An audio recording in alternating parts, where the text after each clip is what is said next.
Proposed changes to US 231 could reroute the major road out of Loogootee.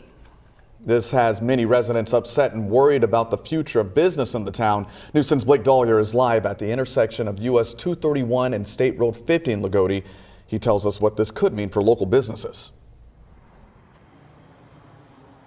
Patrice Rondrell, if you take a look behind me here at US 231, you may not guess it right now, but oftentimes for a town like Loogootee that has over 2,500 people, it's a pretty busy road. And with that being said, a lot of residents are worried that if US 231 is rerouted around the city into eastern Daviess County, that could cause problems for businesses and local schools as well. Traffic through Loogootee is what residents say brings in a lot of the town's income. As you cross the tracks after going through the intersection of US 231 and State Road 50, you'll find many small businesses. Loogootee City Council member, school bus driver, and lifelong resident Teresa Nolly are bothered by the idea of a bypass. I take it personally that a bypass would totally tell us we're wasting our time. Mid-States Corridor is the group that selected the area the proposed bypass would go. Its spokespeople say the route would have the smallest environmental impacts on local wetlands. But many local residents are expressing concerns. Mid-States Corridor says they're listening.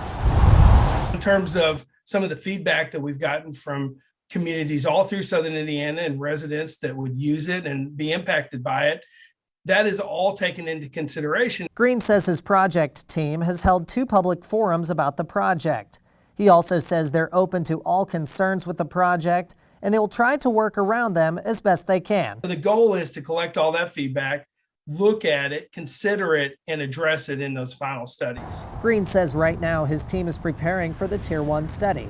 From that point, it would go on to a Tier 2 study that would take a few years.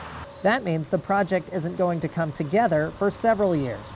But concerned residents like Lance Mathias say it's about protecting Loogootee for generations to come. The businesses do rely on that traffic, so to lose that is going to be detrimental to the community itself and to Martin County.